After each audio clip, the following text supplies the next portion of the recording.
नमस्कार दोस्तों, क्राइम कहानी यूट्यूब चैनल पर आप सभी का स्वागत है।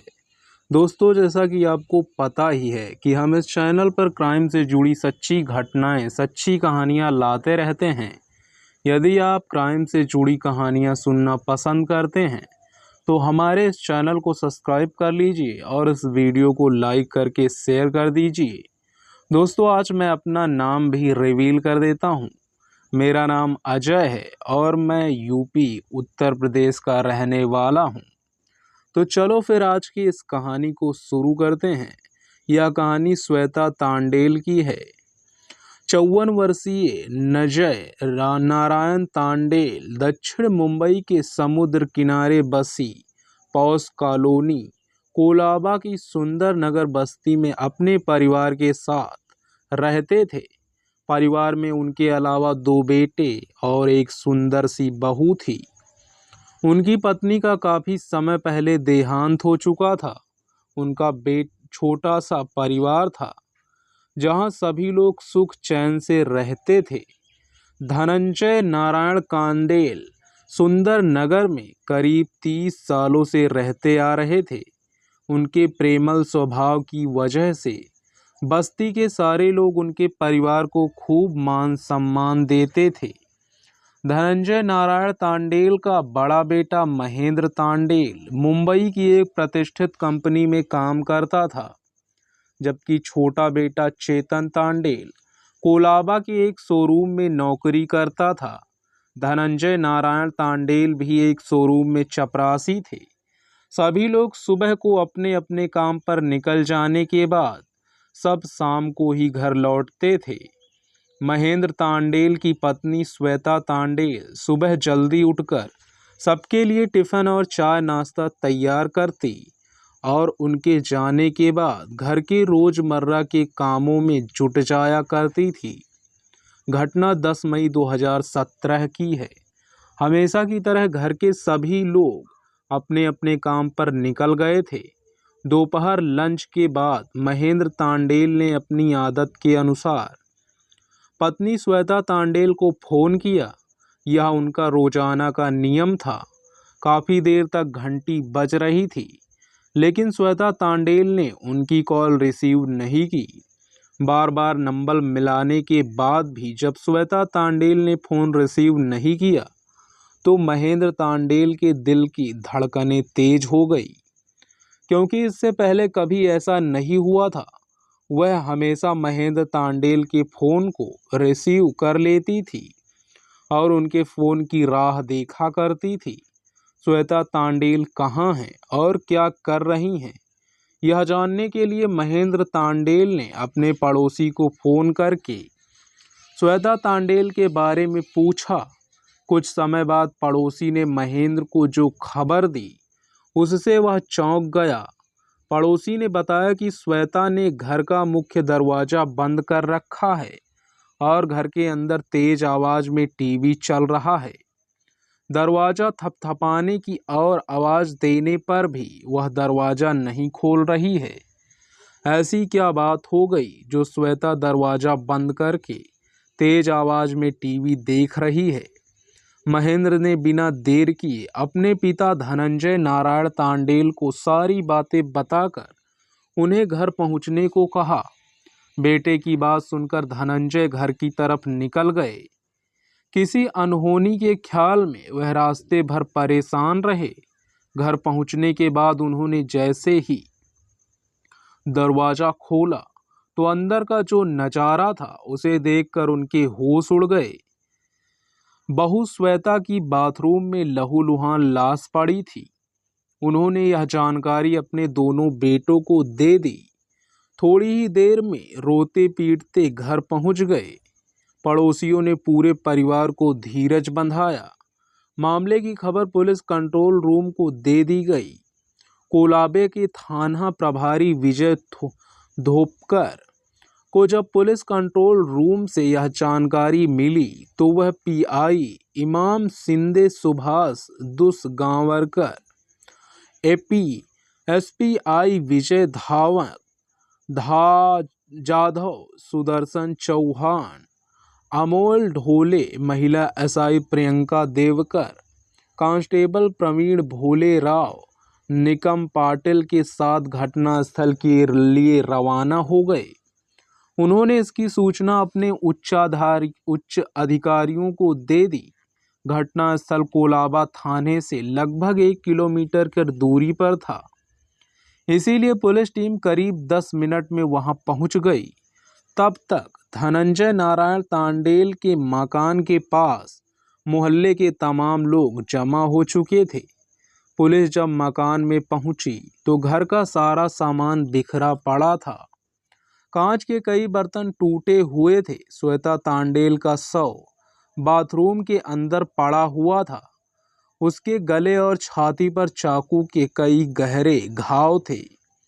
उसके बदन पर सिर्फ पेटीकोट और ब्लाउज था, जो कई जगह से फटा हुआ था, जिससे यह संभावना लग रही थी कि अभियुक्त उसके साथ मनमानी करना चाहता था। कमरे की स्थिति देखकर ऐसा लग रहा था जैसे मृतका और अभियुक्त के बीच काफी हाथापाई वगैरह हुई थी। थाना प्रभारी अभी घटना स्थल का निरीक्षण और पूछताछ कर ही रहे थे कि डीसीपी मनोज कुमार शर्मा, एसीपी राजेंद्र चौहान भी वहां पहुंच गए। मौकाए वारदात करने के बाद अधिकारियों ने वहां मौजूद लोगों से बात किया। इसके बाद थाना प्रभारी ने घटनास्थल की कार्रवाई पूरी करके लाश पोस्टमार्टम के लिए जेजे अस्पताल भेज दिया।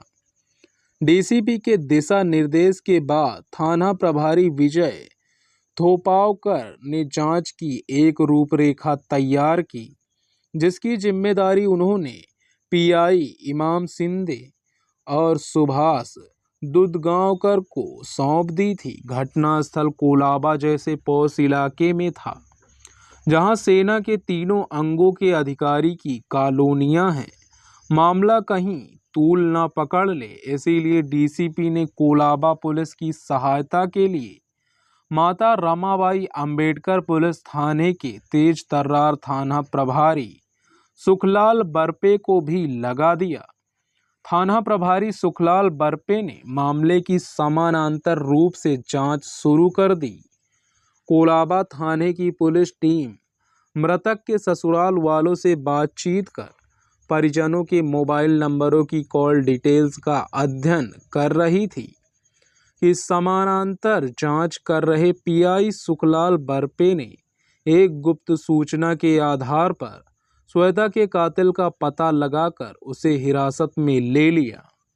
पीआई सुखलाल बरपे ने अपने सहायकों के साथ अपनी जांच का मुख्य केंद्र मृतक श्वेता तांडे के परिवार को ही बनाया था, क्योंकि वह यह जानते थे कि इस तरह की घटना अधिकतर अपनी जान पहचान वालों के बीच ही घटती है। इसीलिए उन्होंने घटनास्थल का बारीकी से अध्ययन किया। इस विषय में उन्हें अधिक से अधिक जानकारी मृतका के परिवार वालों से ही मिल सकती थी। उन्होंने श्वेता तांडेल के साथ रहने वालों की जन्म कुंडली को खंगालना शुरू किया। उन्हें अपनी इस मुहिम में कामयाबी भी मिली। तांडेल परिवार का करीबी और चेतन तांडे का जिगरी दोस्त हितेश कर्तक पांडी उनके रडार पर आ गया। 14 मई 2017 को पीआई सुखलाल बरपे ने जांच टीम ने उसे पोर्स इलाके के एक शोरूम के हिरासत में ले लिया। पुलिस टीम के अनुसार जिस दिन वह घटना घटी उस दिन वह सबके साथ काम पर गया जरूर था, लेकिन कुछ ही समय बाद वापस घर लौट आया। इसके अलावा वह पुलिस के एक भी सवाल का जवाब सही ढंग से नहीं दे पाया था। कोलाबा पुलिस और माता रमाबाई अंबेडकर थाने की संयुक्त टीम ने हितेश से पूछताछ शुरू की तो उसने अपना गुनाह कबूल कर लिया। उसने श्वेता तांडेल की हत्या की जो कहानी सुनाई वह कुछ इस प्रकार है। 23 वर्षीय हितेश कतक पांडी महाराष्ट्र के जिला पालथर के उसी गांव का रहने वाला था जिस गांव के धनंजय नारायण तांडेल मूल निवासी थे। पारिवारिक स्थिति ठीक न होने के कारण धनंजय तांडेल रोजी रोटी की तलाश में महानगर मुंबई आ गए थे।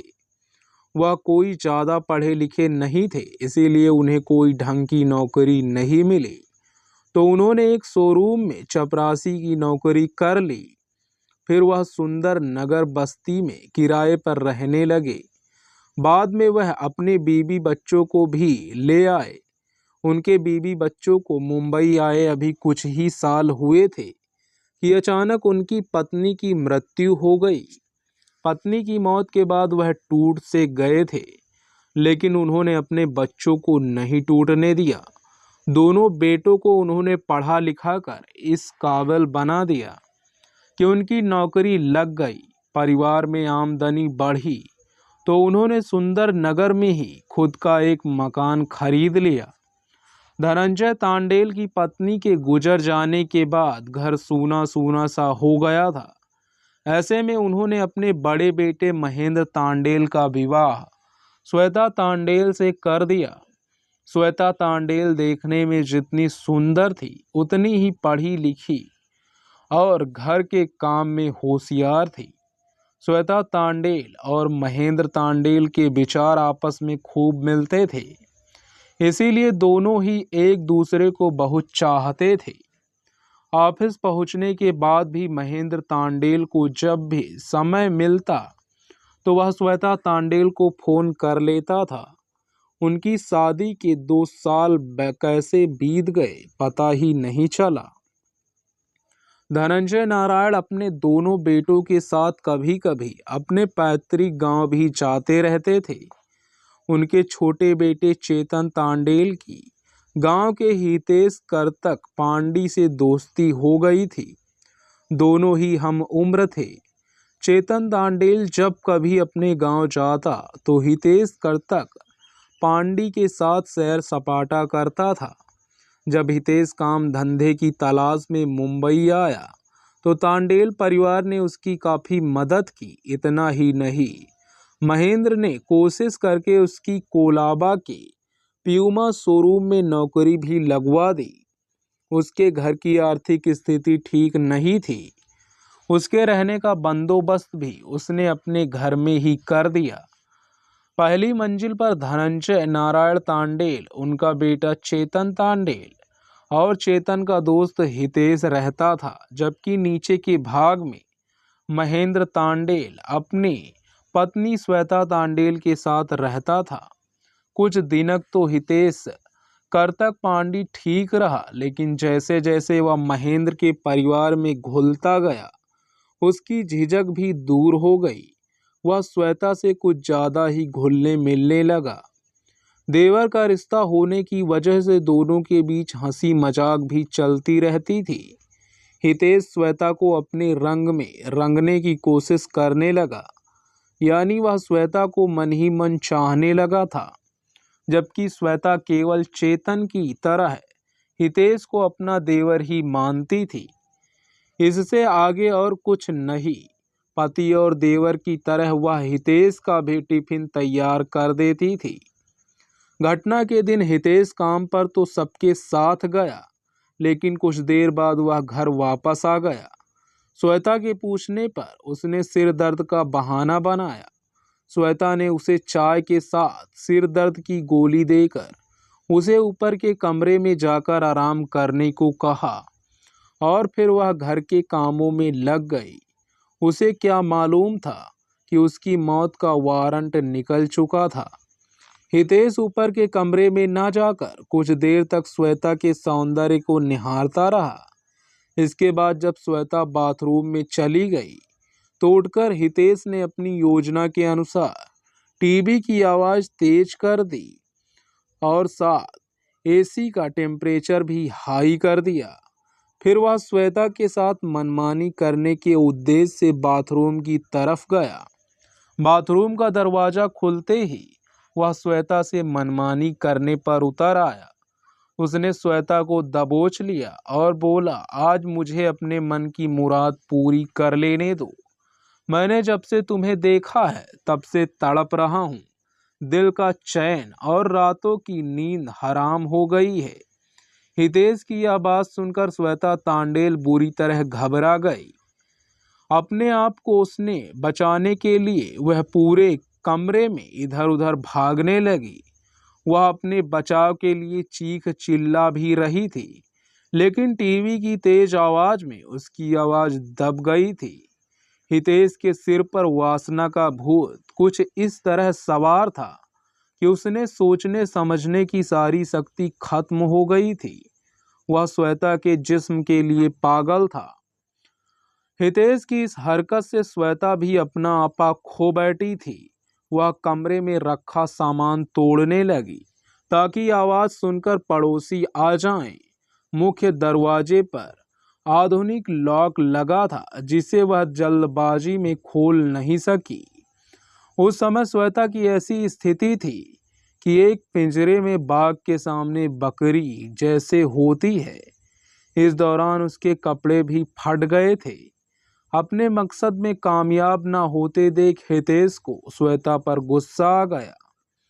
वह किचन में गया और वहां से सब्जी काटने वाला चाकू उठा लाया। उस चाकू से उसने श्वेता के गले और सीने पर कई वार करके उसे मौत के घाट उतार दिया और उसकी लाश को बाथरूम के पास डाल दिया। श्वेता की हत्या के बाद वह बुरी तरह डर गया।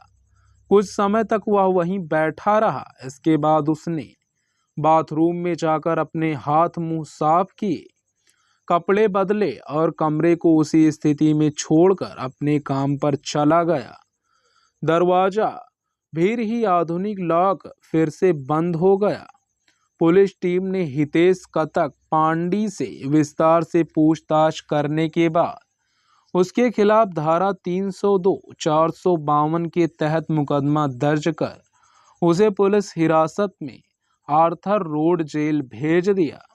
जांच अधिकारी पीआई इमाम सिंधे और सुभाष दुधगांव बकर ने अपनी जांच पूरी कर मामले का आरोप पत्र अदालत में दाखिल कर दिया।